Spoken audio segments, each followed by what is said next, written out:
Doctor ವಿಶೇಷ ನೇರ ಪ್ರಸಾರ ಕಾರ್ಯಕ್ರಮಕ್ಕೆ ಸ್ವಾಗತ. ನಾನು ಶುಭಶ್ರೀ ಜೈನ್.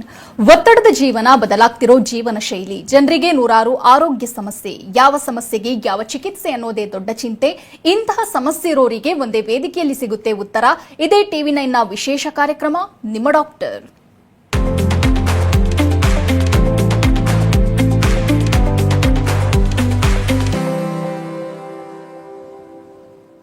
ತಮ್ಮ ನಂತರ ತಮ್ಮ ವಂಶವನ್ನ ಮುಂದುವರಿಸಲು ವಾರಸುದಾರರೊಬ್ಬರು ಬೇಕು ಅನ್ನೋದು ಪ್ರತಿಯೊಂದು ದಂಪತಿಯ ಕನಸು. ಆದರೆ ಆಧುನೀಕರಣದ ದುಷ್ಪರಿಣಾಮ ಹಾಗೂ ಇಂದಿನ ಜೀವನ ಶೈಲಿಯಿಂದಾಗಿ ಅದೆಷ್ಟೋ ಮಂದಿ ಸಂತಾನ ಭಾಗ್ಯ ಇಲ್ಲದೆ ನೋವು ಅನುಭವಿಸ್ತಿರ್ತಾರೆ. ಕಂಡ ದೇವರಿಗೆ ಹರಕೆ ಹೊತ್ತು ಒಂದು ಮುದ್ದಾದ ಮಗುವನ್ನ ಹೆತ್ತು ಸುಖ ಜೀವನ ನಡೆಸಲು ಹವಣಿಸ್ತಿರ್ತಾರೆ.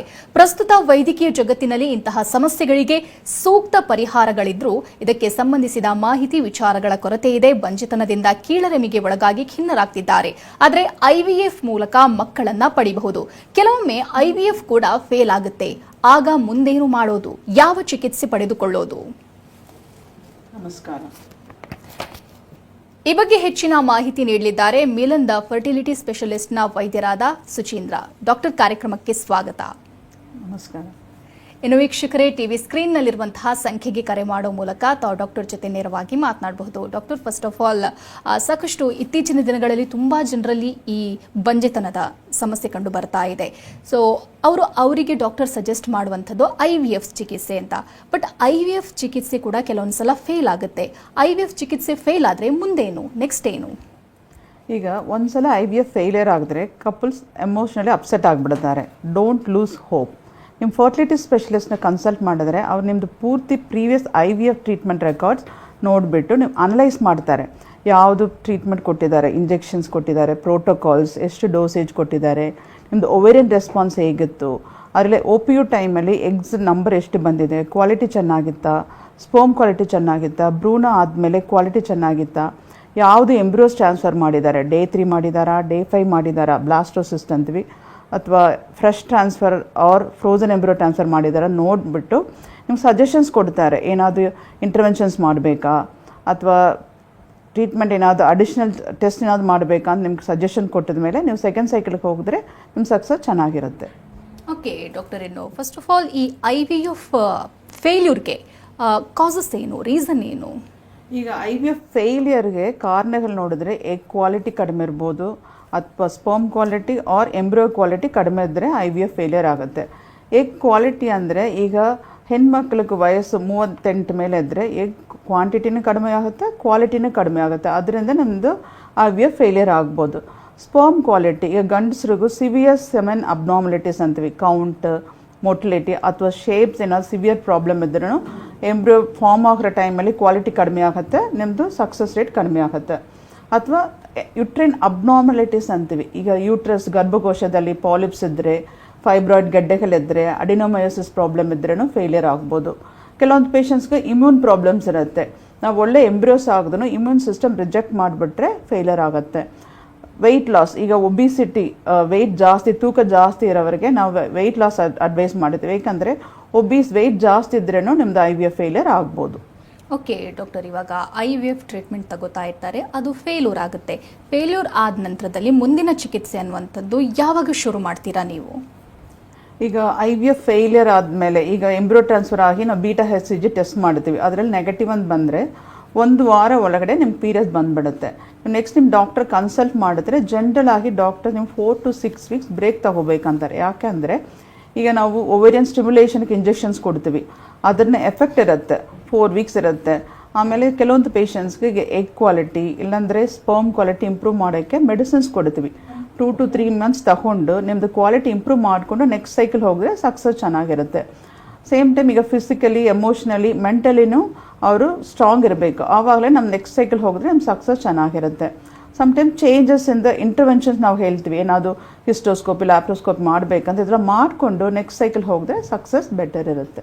ಓಕೆ ಡಾಕ್ಟರ್, ಸೆಕೆಂಡ್ ಸೈಕಲ್ ಅನ್ನುವಂಥದ್ದು ತುಂಬ ಸಕ್ಸಸ್ಫುಲ್ ಆಗಿದೆಯಾ, ಹೇಗೆ? ಈಗ ನಿಮ್ಮದು second cycle or first cycle success depends on, ಈಗ ಹೆಣ್ಮಕ್ಳನ್ನ ಏಜ್ ಇಂಪಾರ್ಟೆಂಟ್. ಈಗ 38 ಒಳಗಡೆ ಇದ್ದರೆ ನಿಮ್ಮದು ಸಕ್ಸಸ್ ಚೆನ್ನಾಗಿರುತ್ತೆ. ನಾವೀಗ ಪ್ರೋಟೋಕಾಲ್ಸ್, ಈಗ PCOD ಪೇಷಂಟ್ಸ್ ನೋಡಿದ್ರೆ ಕೆಲವೊಂದು ಪೇಷಂಟ್ಸ್ಗೆ ಜಾಸ್ತಿ ಮೊಟ್ಟೆಗಳು ಬರುತ್ತೆ, ಕ್ವಾಲಿಟಿ ಚೆನ್ನಾಗಿರೋದಿಲ್ಲ. ನಾವು ಮೈಲ್ಡ್ ಸ್ಟಿಮ್ಯುಲೇಷನ್ ಪ್ರೋಟೋಕಾಲ್ ಸಜೆಸ್ಟ್ ಮಾಡ್ತೀವಿ.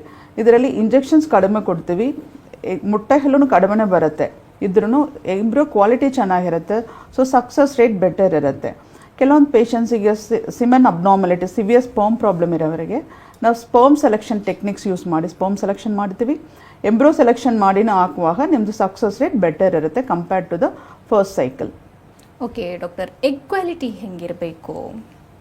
ಈಗ ನಿಮ್ಮದು ಎಗ್ ಕ್ವಾಲಿಟಿ ಇಂಪ್ರೂವ್ ಮಾಡಬೇಕಂದ್ರೆ ಹೆಲ್ತಿ ಲೈಫ್ ಸ್ಟೈಲ್ ಫಾಲೋ ಮಾಡಬೇಕು. ಈಗ ಆರೋಗ್ಯವಾದ ಆಹಾರ ಸಮಸ್ಬೇಕಾಗತ್ತೆ. ಈಗ ನಾವು ತರಕಾರಿ, ಸೊಪ್ಪು, ಫ್ರೂಟ್ಸ್ ಅದೆಲ್ಲ ತಗೋಬೋದು. ಇಲ್ಲ ಪ್ರಾಸೆಸ್ಡ್ ಫುಡ್, ಮೇಯ್ನ್ಲಿ ಈ ಟಿನ್ಡ್ ಫುಡ್, ಬೇಕರಿ ಐಟಮ್ಸ್ ಎಲ್ಲ ಅವಾಯ್ಡ್ ಮಾಡಬೇಕಾಗತ್ತೆ. ಏನಂದರೆ ಅದರಲ್ಲಿ saturated fat or bad fat ಇರುತ್ತೆ, that will affect the quality. ನಿಮ್ಮದು ಆ್ಯಂಟಿ ಆಕ್ಸಿಡೆಂಟ್ಸ್ ರಿಚ್ ಫುಡ್ ಅಂತೀವಿ. ಈಗ ಬೀಟ್ರೂಟ್, ಬ್ರಾಕೋಲಿ, ಬೆರ್ರೀಸ್ ಇದೆಲ್ಲ ತಗೋಬೋದು. ಡಾಕ್ಟರ್ಸ್ ನಿಮ್ಗೆ ಮೆಡಿಸಿನ್ಸ್ ಕೊಡ್ತಾರೆ. ಈಗ ಕೋಎನ್ಜೈಮ್ Q10 tablet, melatonin, folic acid ಆ ರೀತಿ ಟ್ಯಾಬ್ಲೆಟ್ಸ್ ಸಜೆಸ್ಟ್ ಮಾಡ್ತೀವಿ. ಅದನ್ನು ತೊಗೊಂಡ್ರೆ ಎಗ್ ಕ್ವಾಲಿಟಿ ಇಂಪ್ರೂವ್ ಆಗುತ್ತೆ. ಕೆಲವೊಂದು ಪೇಷಂಟ್ಸ್ ನೋಡುತ್ತೆ ಸ್ಟ್ರೆಸ್ ಲೆವೆಲ್ ತುಂಬ ಜಾಸ್ತಿ ಇರುತ್ತೆ. ಹೈ ಸ್ಟ್ರೆಸ್ ಲೆವೆಲ್ಸ್ ಇದ್ರೂ it will negatively impact the egg quality. ನಾವು ರಿಲ್ಯಾಕ್ಸೇಷನ್ ಟೆಕ್ನಿಕ್ಸ್ ಸಜೆಸ್ಟ್ ಮಾಡ್ತೀವಿ.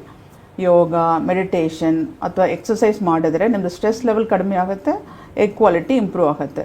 ಕೆಲವೊಂದು ಪೇಷಂಟ್ ಹ್ಯಾಬಿಟ್ಸ್, ಈಗ ಸ್ಮೋಕಿಂಗ್ ಮಾಡೋದು, ಆಲ್ಕೋಹಾಲ್ ಇಂಟೇಕ್ ಅದೆಲ್ಲ ಸ್ಟಾಪ್ ಮಾಡಬೇಕು. ಏಕೆಂದರೆ ಅದು ಎಗ್ ಕ್ವಾಲಿಟಿನ ಡ್ಯಾಮೇಜ್ ಆಗುತ್ತೆ, ಎಗ್ ಕ್ವಾಲಿಟಿ ಅಫೆಕ್ಟ್ ಆಗುತ್ತೆ. ಆ್ಯಂಡ್ ದೆನ್ ಒಬಿಸಿಟಿ, ಈಗ ಅಗೇನ್ ತೂಕ ಜಾಸ್ತಿ ಇದ್ರೂ ನಿಮ್ದು ಎಗ್ ಕ್ವಾಲಿಟಿ ಅಫೆಕ್ಟ್ ಆಗುತ್ತೆ. ಸೊ 2 to 3 months ತಗೊಂಡು ನೀವು ವೆಯ್ಟ್ ಲಾಸ್ ಮಾಡಿದ್ರೆ ನಿಮ್ದು ಎಗ್ ಕ್ವಾಲಿಟಿ ಚೆನ್ನಾಗಿರುತ್ತೆ. 5 to 10 kgs ವೆಯ್ಟ್ ಲೂಸ್ ಮಾಡಿದ್ರೆ ನಿಮ್ದು ಓವೇರಿಯನ್ ರೆಸ್ಪಾನ್ಸು ಚೆನ್ನಾಗಿರುತ್ತೆ, ಎಗ್ ಕ್ವಾಲಿಟಿನೂ ಚೆನ್ನಾಗಿರುತ್ತೆ. ಓಕೆ ಡಾಕ್ಟರ್, ಒಬ್ರು ಕಾಲರ್ ಇದ್ದಾರೆ, ಮಾತಾಡ್ಸೋಣ. ರೇಖಾ ತಿಪ್ಟೂರಿಂದ ಕರೆ ಮಾಡಿದ್ದಾರೆ. ನಮಸ್ತೆ ರೇಖಾ ಅವರೇ. ನಮಸ್ತೆ ಮೇಡಮ್. ಡಾಕ್ಟರ್ ಇದ್ದಾರೆ, ಮಾತನಾಡಿ. ಹಲೋ. ಹಲೋ ರೇಖಾ ಅವರೇ, ಹೇಳಿ. ನಮಸ್ತೆ ಮೇಡಮ್. ನಮಸ್ತೆಪ್ಪ. ಅಂದ್ರೆ ಮಕ್ಕಳಾಗಿಲ್ಲ ಮೇಡಮ್ ಮಕ್ಕಳು.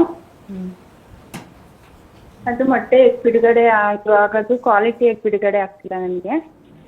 ಮತ್ತೆ ಟ್ಯಾಬ್ಲೆಟ್ಸ್ ಅಂದ್ರೆ ಮಾತ್ರ ರಜೆ ಆಗೋದಿಲ್ಲ ಅಂದ್ರೆ ರಜೆ ಆಗಲ್ಲ. ನಿಮ್ಮದು ವಯಸ್ಸು ಎಷ್ಟಾಗ್ತಾ ಇದೆ ರೇಖಾ ಅವರೇ? 37. ಓಕೆ. ಪೀರಿಯಡ್ಸ್ ರೆಗ್ಯುಲರ್ ಬರ್ತಾ ಇದೆಯಾ ನಿಮಗೆ?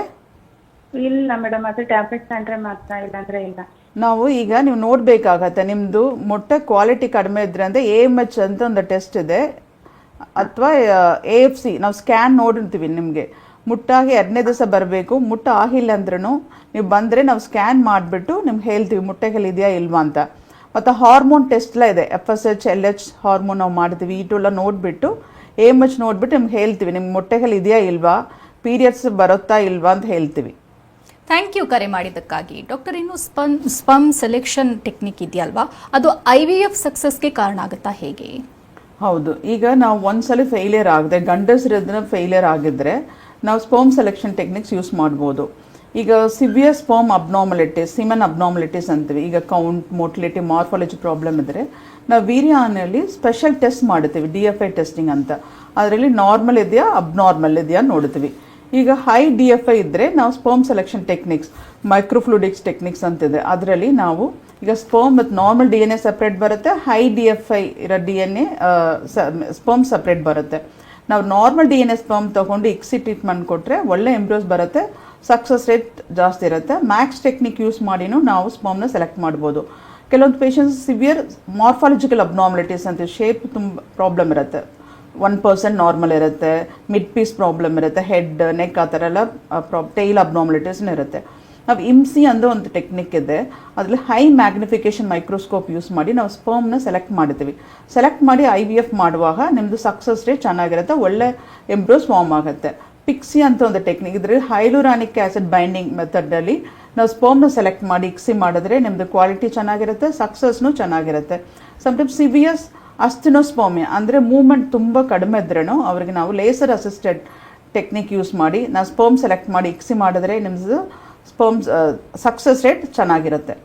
Okay doctor, good quality embryos ಇದ್ರೂ ಕೂಡ IVF ಕೆಲವೊಂದ್ಸಲ ಫೇಲ್ಯೂರ್ ಆಗುತ್ತೆ, ಯಾಕೆ? ಈಗ ನಮ್ಮದು IVF ಫೇಲಿಯರ್ ಅಂದರೆ ಎಂಬ್ರಿಯೋಸ್ ಮಾತ್ರ ಚೆನ್ನಾಗಿದ್ದರೆ ಸಕ್ಸಸ್ ಬರೋದಿಲ್ಲ.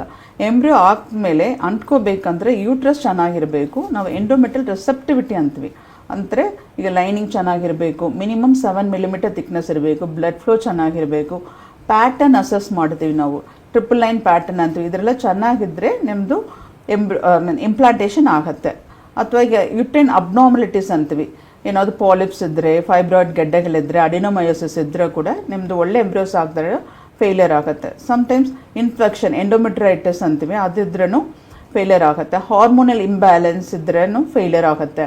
Immune problems again auto immune disorders ಮತ್ತು ಇಮ್ಯೂನ್ ಸಿಸ್ಟಮಲ್ಲಿ ಏನಾದರೂ ಪ್ರಾಬ್ಲಮ್ ಇದ್ರೂ ಒಳ್ಳೆ ಎಂಬ್ರಿಯೋಸ್ ಆಗದ್ರೂ ರಿಜೆಕ್ಟ್ ಆಗಿಬಿಡುತ್ತೆ. ಓಕೆ ಡಾಕ್ಟರ್, ಮತ್ತೊಬ್ರು ಕಾಲರ್ ಇದ್ದಾರೆ, ರತ್ನಮ್ಮ ಅಂತ ಬೆಂಗಳೂರಿನಿಂದ ಕರೆ ಮಾಡಿದ್ದಾರೆ. ನಮಸ್ತೆ ರತ್ನಮ್ಮ ಅವರೇ. ನಮಸ್ತೆ.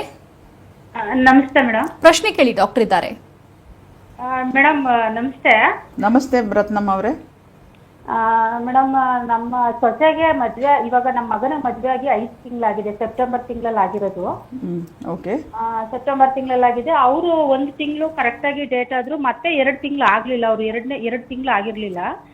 ನಾವಾಗ ಚೆಕ್ ಮಾಡ್ಸಿದ್ವಿ, ಮತ್ತೆ ಅದೇನು ಏನಿಲ್ಲ, ನಾರ್ಮಲ್ ಇದಾರೆ, ಅವ್ರೇನು ಪ್ರೆಗ್ನೆನ್ಸಿ ಏನಲ್ಲ. ಆದ್ರೂ ಈ ತರ ಯಾಕೆ ಮಿಸ್ ಆಗ್ತಿದೆ ಅಂತ 1 ತಿಂಗಳು ಬಿಟ್ವಿ. ಇನ್ನೊಂದ್ ತಿಂಗಳು ಸರಿಯಾಗಾಯ್ತು, ಮತ್ತೆ 2 ತಿಂಗಳಿಗಾಗಿದ್ರು, ಮತ್ತೆ 2 ತಿಂಗಳಿಗಾಗಿದ್ರು. ನಾನು ಏನಕ್ಕೆ ಹಿಂಗ ಆಗ್ತಾ ಇದೆ ಅಂತ ಮತ್ತೆ ಚೆಕ್ ಮಾಡಿಸುವಾಗ ಅವರು ಸ್ಕ್ಯಾನ್ ಮಾಡ್ಸಿರಿ ಒಂದ್ಸರಿ ಅಂತ ಹೇಳಿದ್ರು. ಸ್ಕ್ಯಾನ್ ಮಾಡ್ಸಿದೀವಿ, ಬ್ಲಡ್ ಚೆಕಪ್ ಮಾಡ್ಸಿದೀವಿ, ಎಲ್ಲ ಮಾಡ್ತಿದ್ವಿ. PCOD ಪ್ರಾಬ್ಲಮ್ ಇದೆ ಅಂದ್ರು, ಮತ್ತೆ ಥೈರಾಯ್ಡ್ ಇದೆ ಅಂತ ಹೇಳಿದ್ರು. ಹಂಗಾಗಿ ಮಾತ್ರೆ ಕೊಡ್ತಾ ಇದಾರೆ. ಹೋದ್ ತಿಂಗಳು ಫುಲ್ ಹೊಟ್ಟೆ ನೋವು ಮೇಡಮ್. ಈ ಸರಿ ಡೇಟ್ ಆಗಿತ್ತು ಈ ಸಂಡೆ. ಹೊಟ್ಟೆ ನೋವಂತೂ ಅವರು ಅಲ್ಲಿಗೆ ಕ್ಲಿನಿಕ್ ಕರ್ಕೊಂಡು 5 ಇಂಜೆಕ್ಷನ್ ಮಾಡಿದ್ದಾರೆ, ಆದ್ರೂ ನಿಲ್ತಾ ಇಲ್ಲ. ಅಷ್ಟು ಹೊಟ್ಟೆ ನೋವು ಬಂತು ಅದು. ಮತ್ತೆ ಅವರು ಮತ್ತೆ ಚೆಕ್ ಮಾಡ್ತಾನೆ ಇದ್ದಾರೆ, ಏನೋ ಪ್ರೆಗ್ನೆನ್ಸಿದು ಚೆಕ್ ಮಾಡ್ತಾರಲ್ಲ, ಅದನ್ನ ತಗೊಂಡ್ ಚೆಕ್ ಮಾಡ್ತಾನೆ ಇದ್ದಾರೆ. ಹಂಗೂ ಆಗ್ಬೋದಮ್ಮ ಅಂತ ಹೇಳಿ. ಅದು ಏನು ಅಂತ ನನಗೂ ಅರ್ಥ ಆಗ್ತಿಲ್ಲ. ಹೇಳಿ ಮೇಡಮ್, ಏನಾದ್ರು ಪ್ರಾಬ್ಲಮ್ ಇದೆಯಾ ಏನಂತ. ಅದೇ ರತ್ನಮ್ಮ ಅವರೇ, ಈಗ ನಾವು ನಿಮ್ಮ ಡಾಕ್ಟರ್ ನೋಡ್ಬೇಕಾಗತ್ತೆ ಅವ್ರನ್ನ. ನಾವು ಇನ್ ಪರ್ಸನ್ ಮಿಲನ್ ಕರ್ಕೊಂಡು ಬಂದ್ರೆ ನಾವು ಅವ್ರನ್ನ ನೋಡ್ತೀವಿ ಅವ್ರನ್ನ. ಈಗ ಪೀರಿಯಡ್ಸ್ ಸರಿಯಾಗಿ ಬರ್ತಾ ಇಲ್ಲ ಅಂದರೆ PCOD ಪ್ರಾಬ್ಲಮ್ ಇರ್ಬೋದು, ಥೈರಾಯ್ಡ್ ಪ್ರಾಬ್ಲಮ್ ಇದ್ರೂ ಆಗ್ಬೋದು, ಪ್ರೊಲ್ಯಾಕ್ಟಿನ್ ಅಂತೀವಿ, ಹೈಪರ್ ಪ್ರೊಲ್ಯಾಕ್ಟಿನ್ ಲೆವೆಲ್ ಜಾಸ್ತಿ ಇದ್ರೂ ಆಗ್ಬೋದು, ತೂಕ ಜಾಸ್ತಿ ಇದ್ದರೆ ಒಬಿಸಿಟಿ ಅಂತೀವಿ, ಅದರಲ್ಲಿನೂ ಅವ್ರ ಪೀರಿಯಡ್ಸ್ ಸರಿಯಾಗಿ ಬರೋದಿಲ್ಲ. ಸೊ ನಾವು ಫಸ್ಟ್ ನೀವು ಪೀರಿಯಡ್ಸ್ ಆಗಿದ್ರೆ ಸೆಕೆಂಡ್ ಡೇ ಬಂದರೆ ನಾವು ಸ್ಕ್ಯಾನ್ ಮಾಡಿ ನೋಡ್ತೀವಿ. ನೋಡಿಬಿಟ್ಟು PCOD ಪ್ರಾಬ್ಲಮ್ ಇದೆಯಾ ನೋಡಿಬಿಟ್ಟು ನಾವು ಟ್ರೀಟ್ಮೆಂಟ್ ಕೊಡ್ತೀವಿ. ಥ್ಯಾಂಕ್ ಯು ಕರೆ ಮಾಡಿದ್ದಕ್ಕಾಗಿ. ಲಕ್ಷ್ಮಿ KR ಪೇಟೆಯಿಂದ ಕರೆ ಮಾಡಿದ್ದಾರೆ. ನಮಸ್ತೆ. ನಮಸ್ತೆ ಮೇಡಮ್. ಡಾಕ್ಟರ್ ಇದ್ದಾರೆ, ಮಾತನಾಡಿ. ನಮಸ್ತೆ ಲಕ್ಷ್ಮಿ ಅವರೇ. ನಮಸ್ತೆ ಅಪ್ಪ. ನಮ್ ಹುಡುಗಿ ಮದ್ವೆಗೆ 5 ವರ್ಷ ಆಗಿದೆ. 27 ವರ್ಷ ಅವಳಿಗೆ. ಮೈಸೂರಲ್ಲಿ ಎಲ್ಲ ಸ್ಕ್ಯಾನಿಂಗ್ ಎಲ್ಲ ಮಾಡ್ತೀವಿ, ನೀರ್ಗುಳ್ಳೆ ಇದೆ ಅಂದ್ರೆ ನೀರ್ಗುಳ್ಳೆನು ಈಗಿಲ್ಲ ಅಂತ ಹೇಳ್ತಿದ್ದಾರೆ. PCODನು ಕರೆಕ್ಟ್ ಆಗಿ ಆಗ್ತದೆ, ಇನ್ನು ಪ್ರೆಗ್ನೆಂಟ್ ಆಯ್ತಾ ಇಲ್ಲ. ಏನಂತ ಪ್ರಾಬ್ಲಮ್ ಗೊತ್ತಾಗ್ತಾ ಇಲ್ಲ ಮೇಡಮ್. ನಿಮ್ಮ ಹತ್ರ ಕರ್ಕೊ ಬರ್ಬೇಕು ಅಂದ್ರೆ ನಾವ್ ಎಲ್ಲಿಗೆ ಬಂದು ಕಾಂಟ್ಯಾಕ್ಟ್ ಮಾಡ್ಬೇಕು ಅನ್ನೋದು ನಮ್ಗೆ ಗೊತ್ತಾಗ್ತಾ ಇಲ್ಲ. ಓಕೆ. ಈಗ ನಾವು ನಿಮ್ಮ ಪೀರಿಯಡ್ಸ್ ಇವ್ರಿಗೆ ನಾವೀಗ ಮಕ್ಕಳು ಆಗಿಲ್ಲ ಅಂದ್ರೆ ಇಬ್ರು ನೋಡ್ಬೇಕು, ಗಂಡ ಎಂತ ಇಬ್ರನ್ನೇ ನೋಡ್ಬೇಕಾಗತ್ತೆ. ಅವ್ರಿಗೆ ನಾವು ಸಿಮೆಂಟ್ ಟೆಸ್ಟ್ ಮೇಡಮ್. ಮೈಸೂರಲ್ಲಿ ರಿಪೋರ್ಟ್ ಎಲ್ಲ ಇದೆ. ಸರಿ, ನೀವು ಮಿಲನ್ ಇಂದ್ರಾನಗರ ಕರ್ಕೊಂಡು ಬಂದ್ರೆ ನಾವು ರಿಪೋರ್ಟ್ಸ್ ನೋಡ್ತೀವಿ. ನಾವು ನಿಮ್ದು ಅವ್ರದ್ದು ಗಂಡನ ರಿಪೋರ್ಟ್ಸ್ ನೋಡ್ಬೇಕಾಗತ್ತೆ. ವೀರ್ಯಾಣು ಕೌಂಟ್, ಮೊಟಿಲಿಟಿ, ಶೇಪ್ ಎಲ್ಲ ಚೆನ್ನಾಗಿದೆ ಅದರ ನೋಡ್ತೀವಿ ನಾವು. ಮತ್ತೆ ಇವ್ರಿಗೆ ಎಂತಿಗೆ ನೋಡ್ತೀವಿ ನಾವು. ನೋಡ್ಬಿಟ್ಟು ಆಮೇಲೆ ನಾವು ಟ್ರೀಟ್ಮೆಂಟ್ ಸಜೆಸ್ಟ್ ಮಾಡ್ತೀವಿ. ಮುಂದೆ ಏನೋ ಟ್ರೀಟ್ಮೆಂಟ್ ಮಾಡಿದಾರಾ? ಮಾಡಿ ಮಾತ್ರೆ ಎಲ್ಲ ತಗೊಂಡು ಎಲ್ಲ ಇದಾಗಿದೆ. ಅವ್ರು ಹೇಳಿದಕ್ಕೂ ಆಗಿಲ್ಲ ಮೇಡಮ್. ನಾವು ನೋಡ್ಬೇಕಾಗತ್ತೆ. ನೆಕ್ಸ್ಟ್ ಟ್ಯೂಬ್ಸ್ ಎಲ್ಲ ಟೆಸ್ಟ್ ಮಾಡ್ಬೇಕಾಗತ್ತೆ, ಸ್ಕ್ಯಾನ್ ಮಾಡಿ ನೋಡ್ತೀವಿ. ರಿಪೋರ್ಟ್ ಕಾರ್ಡ್ ಎಲ್ಲ ತಗೊಂಡು ನಿಮ್ಮ ಹತ್ರ ಕರ್ಕೊಂಡ್ ಬರ್ಬೋದಾ? ಕರ್ಕೊಂಡ್ ಬನ್ನಿ ಮಿಲನ್ ಇಂದ್ರಾನಗರ್ಗೆ. ಥ್ಯಾಂಕ್ ಯು ಕರೆ ಮಾಡಿದ್ದಕ್ಕಾಗಿ. ಡಾಕ್ಟರ್, ಇನ್ನು ಹಿಸ್ಟಿರೋಸ್ಕೋಪಿ, ಲ್ಯಾಪ್ರೋಸ್ಕೋಪಿ ಅಂದ್ರೆ ಏನು, ಜೊತೆಗೆ ಇದನ್ನ ಯಾವಾಗ ತಾವು ಇಂಡಿಕೇಟ್ ಮಾಡ್ತೀರಾ? ಈಗ ನಾವು IVF ಫೇಲಿಯರ್ ಪೇಷಂಟ್ಸ್ಗೆ ಹಿಸ್ಟೋಸ್ಕೋಪಿ, ಲ್ಯಾಪ್ರೋಸ್ಕೋಪ್ ಮಾಡಿದ್ರೆ ಏನಾದ್ರು ಪ್ರಾಬ್ಲಮ್ ಇದ್ರೆ ಕರೆಕ್ಟ್ ಮಾಡ್ಬೋದು. ಹಿಸ್ಟೋಸ್ಕೋಪಿ ಅಂದರೆ ಒಂದು ಟ್ಯೂಬ್ ಇರುತ್ತೆ, ಕ್ಯಾಮ್ರಾ ಅಟ್ಯಾಚ್ ಆಗಿರುತ್ತೆ, ಅನಸ್ಥೀಸಿಯಾ ಕೊಟ್ಟು ನಾವು day care procedure, same day discharge ಮಾಡ್ತೀವಿ. ಒಳಗಡೆ ನೋಡ್ತೀವಿ, ಗರ್ಭಕೋಶ ಒಳಗಡೆ ಏನಾದರೂ ಇನ್ಫೆಕ್ಷನ್ ಇದೆಯಾ ನೋಡ್ತೀವಿ. ಇನ್ಫೆಕ್ಷನ್ ಇದ್ದರೆ ನಾವು ಆ್ಯಂಟಿಬಯೋಟಿಕ್ಸ್ ಟ್ರೀಟ್ಮೆಂಟ್ ಕೊಡ್ಬೋದು. ಪಾಲಿಪ್ಸ್ ಏನಾದರೂ ಇದ್ದರೆ ಅದು ರಿಮೂವ್ ಮಾಡ್ತೀವಿ. ಏನಾದರೂ ಅಡಿಷನ್ಸ್ ಅಂದರೆ ಅಂಟ್ಕೊಂಡಿದ್ರೆ ಅಡಿಷಲೈಸಿಸ್ ಮಾಡ್ತೀವಿ. ಆಮೇಲೆ ನಾವೀಗ ಲ್ಯಾಪ್ರೋಸ್ಕೋಪಿ ಪ್ರೊಸೀಜರ್ ಮಾಡಿ ನೋಡ್ಬೋದು. ಈಗ ಆಲ್ರೆಡಿ ಫೈಬ್ರಾಯ್ಡ್ಸ್ ಇದ್ದರೆ ನಾವು ಫೇಲಿಯರ್ ಪೇಷಂಟ್ಸ್ಗೆ ಫೈಬ್ರಾಯ್ಡ್ ಗೆಡ್ಡನ್ನ ರಿಮೂವ್ ಮಾಡ್ಬೋದು. ಈಗ ಟ್ಯೂಬ್ಸಲ್ಲಿ ಹೈಡ್ರೋಸಾಲ್ಫಿಂಗ್ಸ್ ಅಂತೀವಿ, ನೀರು ತುಂಬಿಕೊಂಡಿದ್ರೆ ಆ ಹೈಡ್ರೋಸಾಲ್ಫಿಂಗ್ಸ್ ನಾವು ಟ್ಯೂಬ್ನ ರಿಮೂವ್ ಮಾಡ್ತೀವಿ, ಇಲ್ಲಾಂದರೆ ಕ್ಲಿಪ್ ಮಾಡಿಬಿಡ್ತೀವಿ.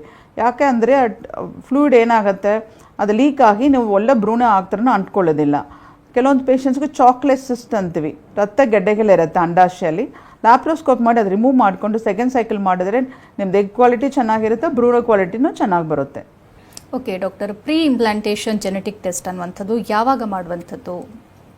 ಈಗ ನಾವು pre implantation genetic testing of embryos ಅಂದರೆ IVF ಮಾಡುವಾಗ ಎಂಬ್ರಿಯೋಸ್ನ 5 days ಕಲ್ಚರ್ ಮಾಡ್ತೀವಿ. ಬ್ಲಾಸ್ಟೋಸಿಸ್ ಸ್ಟೇಜ್ ತೊಗೊಂಡೋಗಿ ಎಂಬ್ರಿಯೋ ಬಯಾಪ್ಸಿ ಮಾಡಿ ಅದು ಟೆಸ್ಟಿಗೆ ಕಳಿಸ್ತೀವಿ. ಅದು ಪ್ರೀ ಇಂಪ್ಲಾಂಟೇಷನ್ ಜೆನೆಟಿಕ್ ಟೆಸ್ಟಿಂಗ್ ಅಂದ್ವಿ. ಇದರಲ್ಲಿ ASR-M ಅಂತಿದೆ. PGT-A ಅಂದರೆ ನಾವು ಭ್ರೂಣಲ್ಲಿ ಕ್ರೋಮೋಸೋಮ್ ನಂಬರ್ ನೋಡ್ತೀವಿ. ನಾರ್ಮಲ್ ಆಗಿ 46 ಕ್ರೋಮೋಸೋಮ್ಸ್ ಇರಬೇಕಾಗತ್ತೆ. ಒಂದೊಂದು ಪೇಷಂಟ್ಸ್ಗೆ ಭ್ರೂಣಲ್ಲಿ ಹೆಚ್ಚು ಇರ್ಬೋದು, ಕಡಿಮೆ ಇರ್ಬೋದು. ಆ ಥರ ನಾವು ಅನಿಪ್ಲಾಯ್ಡಿ ಅಂತೀವಿ. ಯೂಪ್ಲಾಯ್ಡ್ ಎಂಬ್ರಿಯೋಸ್ ಅಂದರೆ ನಾರ್ಮಲ್ ಕ್ರೋಮೋಸೋಮ್ಸ್ ಇರೋ ಎಂಬ್ರಿಯೋಸ್ನ ಸೆಲೆಕ್ಟ್ ಮಾಡಿ ಹಾಕ್ತಾರೆ, ನಿಮ್ಮ ಸಕ್ಸಸ್ ಚೆನ್ನಾಗಿರುತ್ತೆ. PGT-SR ಅಂದರೆ ಕ್ರೋಮೋಸೋಮ್ಸಲ್ಲಿ ಸ್ಟ್ರಕ್ಚರಲಿ ಪ್ರಾಬ್ಲಮ್ ಇರುತ್ತೆ, ಅವರು ಕಂಡಿಟ್ಟು ನಾವು ನಾರ್ಮಲ್ ಎಂಬ್ರಿಯೋ ಸೆಲೆಕ್ಟ್ ಮಾಡಿ ಹಾಕ್ತಾರೆ, ನಿಮ್ದು ಇಂಪ್ಲಾಂಟೇಷನ್ ರೇಟ್ ಚೆನ್ನಾಗಿರುತ್ತೆ, ಅಬಾರ್ಷನ್ ರೇಟ್ ಕಡಿಮೆ ಆಗುತ್ತೆ. PGT-M ಅಂದರೆ ಕೆಲವೊಂದು ಫ್ಯಾಮಿಲೀಸಲ್ಲಿ ಜೆನೆಟಿಕ್ ಡಿಸಾರ್ಡರ್ಸ್ ಇರುತ್ತೆ, ತಲಸೀಮಿಯಾ, ಸಿಕ್ಕಲ್ ಸೆಲ್ ಅನಿಮಿಯಾ, ಬೇರೆ ಏನಾದರೂ ಜೆನೆಟಿಕ್ ಡಿಸಾರ್ಡರ್ಸ್ ಇರ್ಬೋದು. ಅವರಿಗೆ ನಾವು PGT-M ಮಾಡಿ ಎಂಬ್ರಿಯೋಸ್ನ ಸೆಲೆಕ್ಟ್ ಮಾಡಿ ಹಾಕ್ತಾರೆ, ಸಕ್ಸಸ್ ರೇಟ್ ಬೆಟರ್ ಇರುತ್ತೆ. ಓಕೆ ಡಾಕ್ಟರ್, ಸಕ್ಸಸ್ಫುಲ್ ಇಂಪ್ಲಾಂಟೇಷನ್ನ ನಂತರದಲ್ಲೂ ಕೂಡ IVF ಫೇಲ್ಯೂರ್ ಆಗುತ್ತಾ, ಹೇಗೆ? ಆಗ್ಬೋದು. ಈಗ ನಾವು ಎಂಬ್ರೋ ಟ್ರಾನ್ಸ್ಫರ್ ಆದಮೇಲೆ 15 ಡೇಸ್ ಬಿಟ್ಟು ಬೀಟಾ HCG ಬ್ಲಡ್ ಟೆಸ್ಟ್ ಮಾಡಿ ನೋಡ್ತೀವಿ, ಪಾಸಿಟಿವ್ ಇದೆಯಾ ನೆಗೆಟಿವ್ ಇದೆಯಾ ನೋಡ್ತೀವಿ. ಈಗ ಪಾಸಿಟಿವ್ ಇರೋ ಪೇಷಂಟ್ಸ್ಗೆ ಫಾಲೋಅಪ್ ಮಾಡಬೇಕಾಗತ್ತೆ. ನಾವು ಸ್ಕ್ಯಾನ್ ಮಾಡಿ ನೋಡ್ತೀವಿ ನೆಕ್ಸ್ಟ್ ಫಾಲೋಅಪ್ಪಲ್ಲಿ. ಆವಾಗ ಸ್ಯಾಕ್ ಎಷ್ಟಿದೆ, 1 ಇದೆಯಾ 2 ಇದೆಯಾ, ಒಳಗಡೆ ಗರ್ಭಕೋಶ ಒಳಗಡೆ ಇದೆಯಾ ಅಥವಾ ಟ್ಯೂಬಲ್ ಇದೆಯಾ ಅಂತ ನೋಡ್ತೀವಿ. ಮತ್ತು ನೋಡಬೇಕಾಗತ್ತೆ 2 ವೀಕ್ಸ್ ಬಿಟ್ಟು ಫಾಲೋಅಪ್ ಸ್ಕ್ಯಾನ್ ಮಾಡ್ತೀವಿ, ರೆಗ್ಯುಲರ್ ಗ್ರೋತ್ ಸ್ಕ್ಯಾನಿಂಗ್ ಮಾಡ್ತೀವಿ, ಹೇಗೆ ಬೆಳೀತಾ ಇದೆ ನೋಡಬೇಕಾಗತ್ತೆ. ಕೆಲವೊಂದು ಪೇಷಂಟ್ಸ್ಗೆ ಸ್ಯಾಕ್ ಮಾತ್ರನೇ ಕಾಣಿಸುತ್ತೆ, ಅದು ನಾವು ಬ್ಲೈಟೆಡ್ ವೋಮ್ ಆರ್ ಆ್ಯನ್ಎಂಬ್ರಿಯೋನಿಕ್ ಪ್ರೆಗ್ನೆನ್ಸಿ ಅಂತೀವಿ. ಕ್ರೋಮೋಸೋಮಲ್ ಪ್ರಾಬ್ಲಮ್, ಎಂಬ್ರಿಯೋಸಲ್ಲಿ ಕ್ರೋಮೋಸೋಮಲ್ ಪ್ರಾಬ್ಲಮ್ ಇದ್ದರೆ ಆ ಥರ ಬ್ಲೈಟೆಡ್ ವೋಮ್ ಬರ್ಬೋದು. ನೆಕ್ಸ್ಟ್ ಸ್ಟೇಜಲ್ಲಿ ಯೋಗ್ ಸಾಕ್ ಇರಬೇಕು, ಫೀಟಲ್ ಪೋಲ್ ಬರಬೇಕು, ಹಾರ್ಟ್ ಬೀಟ್ ಬರಬೇಕಾಗತ್ತೆ. ಕೆಲವೊಂದು ಪೇಷಂಟ್ಸ್ ಹಾರ್ಟ್ ಬೀಟೇ ಬರೋದಿಲ್ಲ, ಕೆಲವೊಂದು ಪೇಷಂಟ್ಸ್ ಅಪಿಯರ್ ಆಗಿ ಡಿಸಪಿಯರ್ ಆಗುತ್ತೆ, ಅದನ್ನ ಮಿಸ್ಡ್ ಅಬಾರ್ಷನ್ಸ್ ಅಂತೀವಿ. ಅದು ಮಿಸ್ಡ್ ಅಬಾರ್ಷನ್ ಮೋಸ್ಟ್ ಕಾಮನ್ ಕಾಸ್ ನೋಡಿದ್ರೂ ಕ್ರೋಮೋಸೋಮಲ್ ಪ್ರಾಬ್ಲಮೇ, ಭ್ರೂಣಲ್ಲಿ ಕ್ರೋಮೋಸೋಮಲ್ ಪ್ರಾಬ್ಲಮ್ ಇದ್ದರೆ ಆ ಥರ ಮಿಸ್ಡ್ ಅಬಾರ್ಷನ್ಸ್ ಆಗ್ಬೋದು. ಅಥವಾ ಯೂಟ್ರಸಲ್ಲಿ ಫೈಬ್ರಾಯ್ಡ್ ಗೆಡ್ಡೆಗಳಿದ್ದಾವೆ, ಅಡಿನೋಮಯೋಸಿಸ್ ಇದ್ರೂ ಈ ಥರ ಪ್ರಾಬ್ಲಮ್ ಬರ್ಬೋದು. ಕೆಲವೊಂದು ಪೇಷಂಟ್ ಇಮ್ಯೂನ್ ಪ್ರಾಬ್ಲಮ್ ಇರುತ್ತೆ, ಆಟೋಇಮ್ಯೂನ್ ಡಿಸಾರ್ಡರ್ಸ್, ಬೇರೆ ಏನಾದರೂ ಇಮ್ಯೂನ್ ಪ್ರಾಬ್ಲಮ್ ಇದ್ರೂ ಇಂಪ್ಲಾಂಟೇಷನ್ ಆಗತ್ತೆ ಮತ್ತು ರಿಜೆಕ್ಟ್ ಆಗುತ್ತೆ, ಫರ್ದರ್ ಗ್ರೋತ್ ಇರಲ್ಲ. ಒಬಿಸಿಟಿ ಅಂತೀವಿ, ಈಗ ತೂಕ ಜಾಸ್ತಿ ಇರೋರು ಕೂಡ ಅಂಟ್ಕೊಳ್ಳುತ್ತೆ ಮತ್ತು ಅಬಾರ್ಷನ್ ಆಗಿಬಿಡುತ್ತೆ. ಓಕೆ ಡಾಕ್ಟರ್, ಇನ್ನು IVFನ ಇದು ಇಂಪ್ಲಾಂಟೇಷನ್ನ ಪ್ರೊಸೀಜರ್ ಹೆಂಗಿರುತ್ತೆ? IVF ಪ್ರಾಸೆಸ್ ಅಂದರೆ ನಾವು ಡೇ ಟೂ ಅಲ್ಲಿ ಸ್ಟಾರ್ಟ್ ಮಾಡ್ತೀವಿ. ಪ್ರೀ ವರ್ಕಪ್ ಅಂತಿದೆ. ಈಗ ಹಸ್ಬೆಂಡ್ ಆ್ಯಂಡ್ ವೈಫ್ ಇಬ್ಬರಿಗೆ, ಹಸ್ಬೆಂಡಿಗೆ ಮಿನಿಮಮ್ ಒಂದು ಸಿಮೆನ್ ಅನಾಲಿಸಿಸ್ ಮಾಡಿ ನೋಡಬೇಕಾಗತ್ತೆ, ಕೌಂಟ್ ಎಷ್ಟಿದೆ, ಮೊಟಿಲಿಟಿ, ಶೇಪ್ ಹೇಗಿದೆ ನೋಡ್ಕೊಳ್ತೀವಿ. ವೈಫ್ಗೆ ಬಂದು ನಾವು ಪ್ರೀ ವರ್ಕಪ್ಪಲ್ಲಿ ಜನರಲ್ ಟೆಸ್ಟ್ಲ ಮಾಡಿ ನೋಡ್ತೀವಿ, ಹೀಮೋಗ್ಲೋಬಿನ್ ಚೆನ್ನಾಗಿದೆಯಾ ಅಂತ. ಈಗ ಹೀಮೋಗ್ಲೋಬಿನ್ ಕಡಿಮೆ ಇದ್ದರೆ ನಾವು ಅನಿಮಿಯಾ ಇದ್ದರೆ ಟ್ರೀಟ್ ಮಾಡ್ಕೋಬೇಕಾಗತ್ತೆ, ಥೈರಾಯ್ಡ್ ಪ್ರಾಬ್ಲಮ್ ಇದ್ದರೆ ಅದು ಕರೆಕ್ಟ್ ಮಾಡ್ತೀವಿ. ಜನರಲ್ ಶುಗರ್ಸ್ ಏನಾದ್ರು ಇದ್ದರೆ, ಈಗ ಕಾಮನ್ ಶುಗರ್ಸೆಲ್ಲ ಇದ್ದರೆ ನಾವು ಅವರಿಗೆ ಟ್ರೀಟ್ ಮಾಡ್ಕೋಬೇಕು, ಶುಗರ್ಸ್ ಕಂಟ್ರೋಲ್ ಇಟ್ಕೊಂಡು ಆಮೇಲೆ IVF ಪ್ರಾಸೆಸ್ ಸ್ಟಾರ್ಟ್ ಮಾಡಬೇಕು. IVF ಪ್ರಾಸೆಸ್ ನೋಡಿದ್ರೆ ಡೇ 2 ಸೆಕೆಂಡ್ ಡೇ ಪೀರಿಯಡ್ಸ್ ಆಗಿ 2ನೇ ದಿವಸ ಅಥವಾ 3ನೇ ದಿವಸ ಬಂದರೆ ನಾವು ಸ್ಕ್ಯಾನ್ ಮಾಡಿ ಹಾರ್ಮೋನ್ ಟೆಸ್ಟ್ ನೋಡಬೇಕಾಗತ್ತೆ. FSH, LH, E2, P4 ಮಾಡ್ತೀವಿ ಹಾರ್ಮೋನ್ ಟೆಸ್ಟ್. ಸ್ಕ್ಯಾನಲ್ಲಿ ನಿಮ್ಮದಲ್ಲಿ ಆ್ಯಂಟಲ್ ಫಾಲಿಕಲ್ ಕೌಂಟ್ ಅಂತಿದೆ, 2 ಓವರೀಸಲ್ಲಿ ಅಂಡಾಶಯಲ್ಲಿ ಎಷ್ಟು ಮೊಟ್ಟೆಗಳಿದ್ದಾವೆ, ಸೈಜ್ ಹೇಗಿದೆ, ಏನೋ ಸಿಸ್ಟ್ ಇದೆಯಾ ನೋಡಿಬಿಟ್ಟು ನಿಮ್ಮದು ಇಂಜೆಕ್ಷನ್ಸ್ ಸ್ಟಾರ್ಟ್ ಮಾಡ್ತೀವಿ. ಗೊನಡೋಟ್ರೋಫಿನ್ ಇಂಜೆಕ್ಷನ್ಸ್ ಅಂತಿದೆ, ಅದು 10ರಿಂದ 12 ದಿವಸ ಕೊಡ್ತೀವಿ, ಡೈಲಿ ತೊಗೋಬೇಕಾಗತ್ತೆ ವಿತ್ ಮಾನಿಟರಿಂಗ್. ಈಗ ಫಸ್ಟ್ 4 ಡೇಸ್ ನಿಮ್ಮ ಇಂಜೆಕ್ಷನ್ಸ್ ನಾವು ಕೊಟ್ಬಿಟ್ಟು ಮತ್ತೆ ಮಾನಿಟರ್ ಮಾಡ್ತೀವಿ, ನಿಮ್ಮದು ರೆಸ್ಪಾನ್ಸ್ ಹೇಗಿದೆ, ಚೆನ್ನಾಗಿದೆಯಾ, ರೆಡ್ಯೂಸ್ಡ್ ಕಡಿಮೆ ಇದೆಯಾ ನೋಡಿಬಿಟ್ಟು ಇಂಜೆಕ್ಷನ್ ಡೋಸೇಜ್ ಅಡ್ಜಸ್ಟ್ ಮಾಡ್ಕೊಳ್ತೀವಿ. ಮತ್ತು ಬ್ಲಡ್ ಟೆಸ್ಟ್ ಮಾಡಿ ನೋಡ್ತೀವಿ, ರೆಸ್ಪಾನ್ಸ್ ಚೆನ್ನಾಗಿದೆ ನೋಡಿಕೊಂಡು ಇಂಜೆಕ್ಷನ್ಸ್ ಕಂಟಿನ್ಯೂ ಮಾಡ್ತೀವಿ. ಆ ರೀತಿ 10 to 12 ಡೇಸ್ ತೊಗೊಂಡಿದ್ಮೇಲೆ ನಾವು ಟ್ರಿಗರ್ ಇಂಜೆಕ್ಷನ್ಸ್ ಒಂದೊಂದಿದೆ, ನೈಟ್ ತೊಗೋಬೇಕಾಗತ್ತೆ. ಟ್ರಿಗರ್ ಇಂಜೆಕ್ಷನ್ ತೊಗೊಂಡು 35 ಇಯರ್ಸ್ ಆದಮೇಲೆ ನಾವು ಎಗ್ ಪಿಕಪ್ ಅಂತಂದು ಪ್ರೊಸೀಜರ್ ಮಾಡ್ತೀವಿ. ಅಂದರೆ ನಿಮ್ಮದನ್ನ ಅಂಡಾಶಯದಿಂದ ಎಗ್ಸ್ ತೆಗೆದು ಬಿಡ್ತೀವಿ. OTಯಲ್ಲಿ ನಾವು ಅನಸ್ತೀಸಿಯಾ ಕೊಟ್ಟು ಈ ಪ್ರೊಸೀಜರ್ ಮಾಡ್ತೀವಿ. ಮಾಡಿ ನಾವು ಫ್ಲೂಯಿಡ್ನ ಆಸ್ಪಿರೇಟ್ ಮಾಡಿ ಎಂಬ್ರಾಲಜಿಸ್ಟ್ ಇದೆ, ಟೀಮ್ ವರ್ಕ್ ಅಂತೀವಿ. ನಾವು ಕ್ಲಿನಿಷಿಯನ್ಸ್ ಎಂಬ್ರಾಲಜಿಸ್ಟ್ ಇದ್ದಾರೆ, ಅವ್ರು ನಿಮ್ಮ ಫ್ಲೂಯಿಡ್ನ ಮೈಕ್ರೋಸ್ಕೋಪಲ್ಲಿ ನೋಡಿಬಿಟ್ಟು ಎಗ್ಸ್ ಇದೆಯಾ ಅಲ್ವಾ ಅಂತ ನೋಡಿಬಿಟ್ಟು ಎಗ್ಸ್ ತೆಗೆದಿಟ್ಬಿಡ್ತಾರೆ ಇನ್ಕ್ಯುಬೇಟ್ರಲ್ಲಿ. ಒಂದು 2 to 3 hours ಬಿಟ್ಟು ನಾವು ಇಕ್ಸಿ ಪ್ರಾಸೆಸ್ ಮಾಡಿ ಭ್ರೂಣ ಮಾಡ್ತಾರೆ. ನೆಕ್ಸ್ಟ್ ಡೇ ನಿಮ್ಗೆ ಗೊತ್ತಾಗುತ್ತೆ, ಈಗ 8 ಎಗ್ ಬಂದಿದೆ ಅಂದರೆ 8 ಫರ್ಟಿಲೈಸ್ ಆಗಿದೆಯಾ, 6 ಫರ್ಟಿಲೈಸ್ ಆಗಿದೆಯಾ ಅಂತ ನಾವು ನೋಡ್ಬೋದು. ಮತ್ತು 3 ದಿವಸ ನಾವು ಇನ್ಕ್ಯುಬೇಟ್ರಲ್ಲಿ ಬಿಡ್ತೀವಿ. ಆವಾಗ ಎಂಬ್ರಿಯೋಸ್ ಡೇ 3 ಎಂಬ್ರಿಯೋಸ್ ಎಷ್ಟಿದೆ ನೋಡ್ಕೊಳ್ತೀವಿ. ಕೆಲವೊಂದು ಪೇಷಂಟ್ಸ್ ಡೇ 3 ಎಂಬ್ರಿಯೋಸ್ ಫ್ರೀಸ್ ಮಾಡಿ ಹಾಕ್ತೀವಿ, ಕೆಲವೊಂದು patients day 3 fresh embryo transfers ಮಾಡ್ತೀವಿ. ಈಗ ಸಿವಿಯರ್ ಮೇಲ್ ಫ್ಯಾಕ್ಟರ್ ಅಂತೀವಿ, ಈಗ ವೀರ್ಯಾಣುವಲ್ಲಿ ಪ್ರಾಬ್ಲಮ್ ಇದ್ದರೆ ನಾವು ಡೇ 5 ಟ್ರಾನ್ಸ್ಫರ್ ಪ್ರಿಫರ್ ಮಾಡ್ತೀವಿ. 5 ದಿವಸ ಬಿಟ್ಟು ಬೆಳೀತಾ ನೋಡಿಕೊಂಡು ಎಂಬ್ರಿಯೋ ಟ್ರಾನ್ಸ್ಫರ್ ಮಾಡ್ಬೋದು. ಓಕೆ ಡಾಕ್ಟರ್, ಇವಾಗ IVF ಇಂಪ್ಲಾಂಟ್ ಮಾಡಿದ ನಂತರದಲ್ಲಿ ಆ ವಿಮೆನ್ ಹೆಂಗಿರಬೇಕು, ಅಂದರೆ ಅವ್ರದ್ದು ಲೈಫ್ ಸ್ಟೈಲ್ ಹೆಂಗಿರಬೇಕು? ಮೊದಲಿನ ಥರ ಅವ್ರು ವರ್ಕ್ ಮಾಡ್ತಾ ಕಂಟಿನ್ಯೂ ಮಾಡ್ತಾ ಇರಬಹುದಾ ಅಥವಾ ರೆಸ್ಟಲ್ಲೇ ಇರಬೇಕಾ, ಹೆಂಗೆ? ಈಗ complete bed rest IVF embryo transfer ಆದಮೇಲೆ ಬೇಕಾಗಲ್ಲ, ರೆಸ್ಟ್ ಹೇಳ್ತೀವಿ. ರೆಸ್ಟ್ ಅಂದರೆ ಈಗ 8 hours 10 hours ಎಲ್ಲ ವರ್ಕ್ ಮಾಡ್ತಾರೆ. ಈಗ ವರ್ಕ್ ಫ್ರಮ್ ಹೋಮ್ ಆಪ್ಷನ್ ಇದ್ದರೆ ಒಂದು 3 to 4 hours ವರ್ಕ್ ಮಾಡ್ಬೋದು. ಕಂಪ್ಲೀಟಾಗಿ ಸಿಸ್ಟಮಲ್ಲಿ ಕೂತ್ಕೊಂಡು ವರ್ಕ್ ಮಾಡೋದು ಅಡ್ವೈಸ್ ಇಲ್ಲ. ಕಂಪ್ಲೀಟ್ ಬೆಡ್ ರೆಸ್ಟ್ ಬೇಕಾಗಿಲ್ಲ, ರಿಲ್ಯಾಕ್ಸ್ಡಾಗಿ ಇರಬೇಕಾಗತ್ತೆ, ಅದು ಸ್ಟ್ರೆಸ್ ಫ್ರೀ ಇರಬೇಕಾಗತ್ತೆ. ಯಾಕಂದರೆ ಸ್ಟ್ರೆಸ್ ಇದ್ದರೆ ಎಂಬ್ರೋಸ್ ಆಗ್ದ ಮೇಲೆ ಒಳ್ಳೆ ಎಂಬ್ರೋಸ್ ಆಗಿದ್ರೂ ನಮ್ಮದು ಫೇಲಿಯರ್ ಆಗುತ್ತೆ ಮತ್ತು ತೂಕ ಕಡಿಮೆ ಇರಬೇಕಾಗತ್ತೆ. ನಾವು ಎಂಬ್ರೋ ಟ್ರಾನ್ಸ್ಫರ್ಗೆ ಮುಂಚೆ ನಾವು ಪ್ರೀ ವರ್ಕಪ್ ಮಾಡುವಾಗಲೇ ಅವ್ರು ಹೇಳ್ತೀವಿ, ಈಗ BMI ಕ್ಯಾಲ್ಕುಲೇಟ್ ಮಾಡಿ ನಿಮ್ಮ ಹೈಟ್ಗೆ ಎಷ್ಟು ವೆಯ್ಟ್ ಇರಬೇಕು ಅಂತ ನೋಡಿಬಿಟ್ಟು BMI ಜಾಸ್ತಿ ಇದ್ದರೆ ನಾವು ಅಡ್ವೈಸ್ ಮಾಡ್ತೀವಿ, ಡಯಟ್ ಚೇಂಜಸ್ ಮಾಡಬೇಕು, ಎಕ್ಸಸೈಸ್ ಮಾಡಬೇಕು. ಇದೆಲ್ಲ ಮಾಡಿಕೊಂಡು ನಿಮ್ದು IVF ಮಾಡಿದ್ರೆ ಸಕ್ಸಸ್ ಚೆನ್ನಾಗಿರುತ್ತೆ. ಓಕೆ ಡಾಕ್ಟರ್, ಸಮ್ಟೈಮ್ ಮಲ್ಟಿಪಲ್ ಸಿಸ್ಟ್ಗಳು ಕಾಣಿಸ್ಕೊಳ್ಳುತ್ತೆ, ಬಟ್ ಅದು ತುಂಬ ಸ್ವಲ್ಪ ದೊಡ್ಡದಿದ್ರೆ ಮಾತ್ರ ತೆಗಿಯೋಕ್ಕಾಗೋದು, ಚಿಕ್ಕದಿದ್ರೆ ತೆಗಿಯೋಕ್ಕೂ ತಾವು ಡಾಕ್ಟರ್ಸ್ ಹೋಗೋದಿಲ್ಲ. ಅಂಥ ಟೈಮಲ್ಲಿ IVF ಮಾಡ್ಬೋದಾ? ಅದು ಸಕ್ಸಸ್ ಆಗುತ್ತಾ ಹೇಗೆ? ಈಗ ಸಿಸ್ಟ್ ಅಂದರೆ ಎಲ್ಲರೂ ನೋಡ್ಕೊಳ್ದು ಎಂಡೋಸಿಸ್ಟ್ ಅಂತ ಒಂದಿದೆ. ಎಂಡೋಮೆಟ್ರಿಯಾಟಿಕ್ ಸಿಸ್ಟ್ ಅಂದರೆ ರಕ್ತ ಗಡ್ಡೆಗಳಿದೆ ಅಂತವಲ್ಲ, ಅದು ಎಂಡೋಮೆಟ್ರಿಯಾಟಿಕ್ ಸಿಸ್ಟ್. ಸಿಂಪಲ್ ಸಿಸ್ಟ್ ಕೂಡ ಇರ್ಬೋದು, ನೀರು ಮಾತ್ರ ತುಂಬಿಕೊಂಡಿರುತ್ತೆ. ಸ್ಮಾಲ್ ಸಿಸ್ಟ್ ಇದ್ದರೆ ರಿಮೂವ್ ಮಾಡಬೇಕಾಗಿಲ್ಲ. ಸಿಸ್ಟ್ ಈಗ 4 centimeter 5 centimeter ಇದ್ದರೆ ನಾವು ರಿಮೂವ್ ಮಾಡಬೇಕು. ಇಲ್ಲಾಂದರೆ ನಾವು ಓಸಿಪಿಲ್ಸ್ ಅಂತ ಕಾಂಟ್ರಾಸೆಪ್ಟಿವ್ ಪಿಲ್ಸ್, ಹಾರ್ಮೋನಲ್ ಟ್ಯಾಬ್ಲೆಟ್ ಕೊಟ್ಟು ನೋಡ್ತೀವಿ. ಅದು 1 ತಿಂಗಳು ಕೊಟ್ಬಿಟ್ಟು ನೆಕ್ಸ್ಟ್ ತಿಂಗಳು ಮತ್ತೆ ಸ್ಕ್ಯಾನ್ ಮಾಡಿ ನೋಡುವಾಗ ಸೈಜ್ ಕಡಿಮೆ ಆಗಿದೆಯಾ ಸೇಮ್ ಇದೆಯಾ ನೋಡಿಕೊಂಡು ನಾವು IVF ಮಾಡಿದ್ವಿ. ಈಗ ಚಾಕ್ಲೇಟ್ ಸಿಸ್ಟಲ್ಲಿ ಕೂಡ ಸ್ಮಾಲ್ ಸಿಸ್ಟ್ ಅಂತೀವಿ, ಚಿಕ್ಕ ಸಿಸ್ಟ್ 2 centimeter ಇದ್ದರೆ ರಿಮೂವ್ ಮಾಡಬೇಕಾಗಲ್ಲ, ನಾವು ಅಸೆಸ್ ಮಾಡಬೇಕಾಗತ್ತೆ. ಯಾವ ಸೆಂಟರಲ್ಲಿದೆಯಾ, ಫಾಲಿಕಲ್ಸ್ ಅಥವಾ ಕ್ಲೋಸ್ ಇದೆಯಾ ನೋಡಿಬಿಟ್ಟು ನಾವು ರಿಮೂವ್ ಮಾಡಬೇಕಾಗುತ್ತೆ. ದೊಡ್ಡ ಸೈಜ್ ಇದ್ದರೆ ಚಾಕ್ಲೇಟ್ ಸಿಸ್ಟ್ ರಿಮೂವ್ ಮಾಡಿಕೊಂಡು IVF ಮಾಡಿದ್ರೆ ಸಕ್ಸಸ್, ಬೆಟರ್ ಕ್ವಾಲಿಟಿ ಎಗ್ಸ್ ಬರುತ್ತೆ, ಸಕ್ಸಸ್ ಚೆನ್ನಾಗಿರುತ್ತೆ. Thank you doctor. IVF ಬಗ್ಗೆ ಸಾಕಷ್ಟು ಮಾಹಿತಿ ನೀಡಿದ್ರಿ. Thank you so much. Thank you. ಇನ್ನು ವೀಕ್ಷಕರೇ, ಡಾಕ್ಟರ್ನ ನೇರವಾಗಿ ಭೇಟಿಯಾಗಬೇಕು ಅಂದರೆ ಅಡ್ರೆಸ್ ಪ್ಲೇಟ್ ಇಂತಿದೆ, ನೋಟ್ ಮಾಡ್ಕೊಳ್ಳಿ. ಮೆಲಂದ fertility specialist, 82 Chinmaya mission hospital road, 2nd stage, Binnamangala, Hoysalanagar, Indiranagar, Bengaluru 560038. ದೂರವಾಣಿ ಸಂಖ್ಯೆ 9513310580.